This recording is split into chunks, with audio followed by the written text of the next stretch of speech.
Riddle me this. Is the new Arkham City Riddler worth the new $23 price point? If you want to solve that mystery, you'll just have to stick around. Welcome to 5 Points of Articulation, where I review action figures and then articulate 5 points to help you decide if you want to add that figure to your collection. The 5 points I discuss are packaging, presentation, posability, playability, and price. I'm Jason, and if you enjoy my content, please like, share, subscribe, do all the YouTube rigmarole.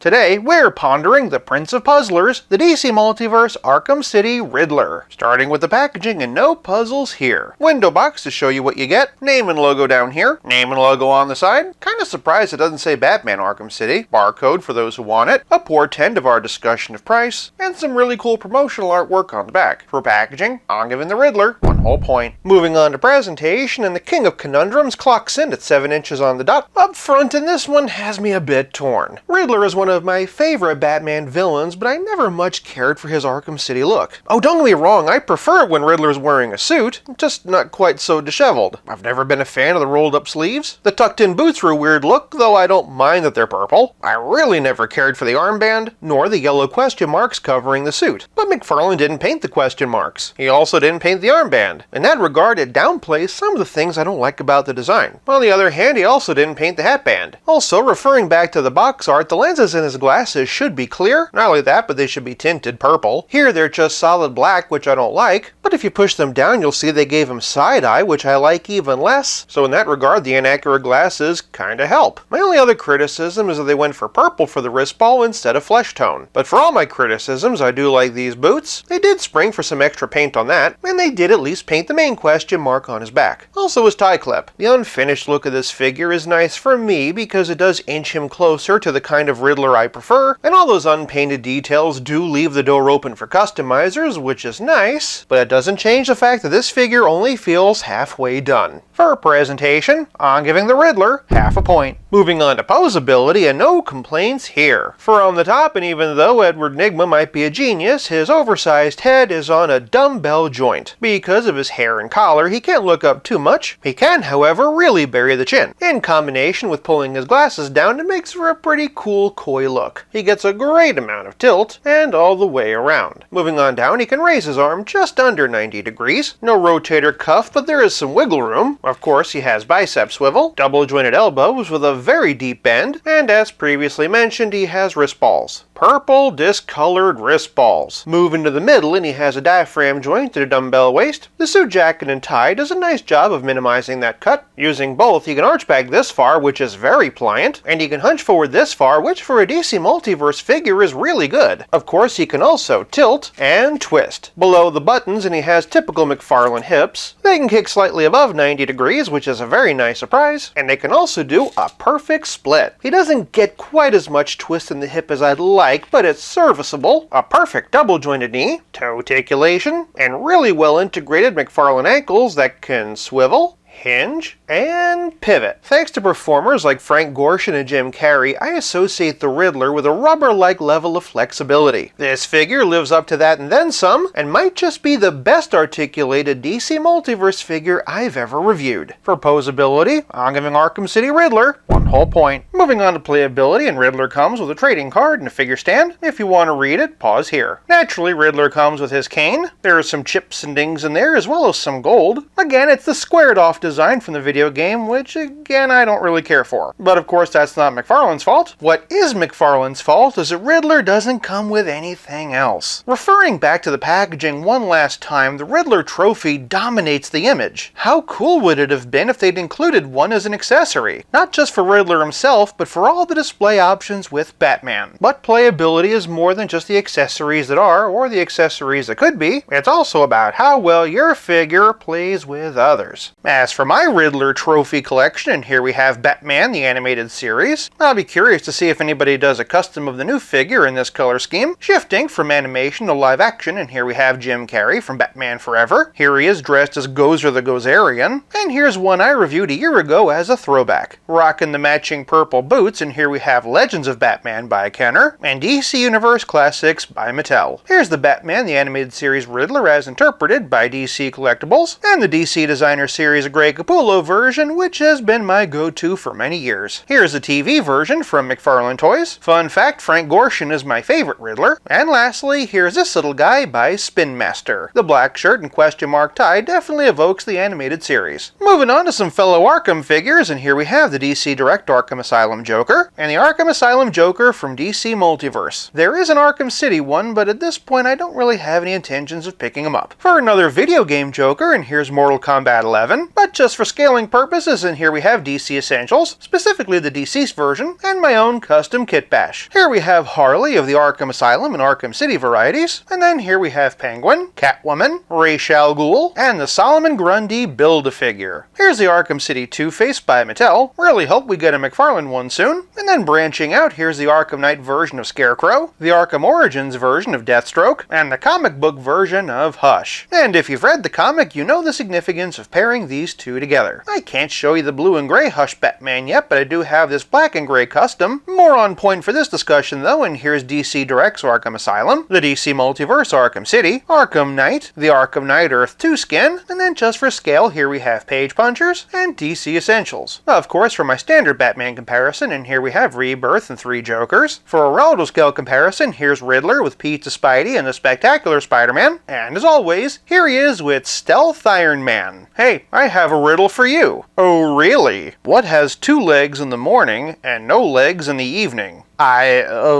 don't know. Me. Although more is always appreciated, the only thing Eddie really needs is his cane, and honestly, he more than makes up for it with how well he can blend into both video game and comic shelves. For playability, I'm giving the Riddler 1 whole point. This leaves us with nothing left to discuss but the price. As previously stated, this Riddler cost $22.99. With Build-A-Waves being $2 more, that's a hard pill to swallow, but I'm sure it's only a matter of time before those go up too. The question we have to ask ourselves then is, would this figure have felt worth it if it was only $20? Personally, I would have felt better about it, but I also would have felt that the figure is lacking. For price, I'm giving the Riddler half a point for a grand total of 4 out of 5. As for whether or not this figure is worth it to you, that's a riddle only you can answer. If you like this video, check out one of these. Thank you so much for watching. I'll be back again real soon, but until then, play nice and have fun.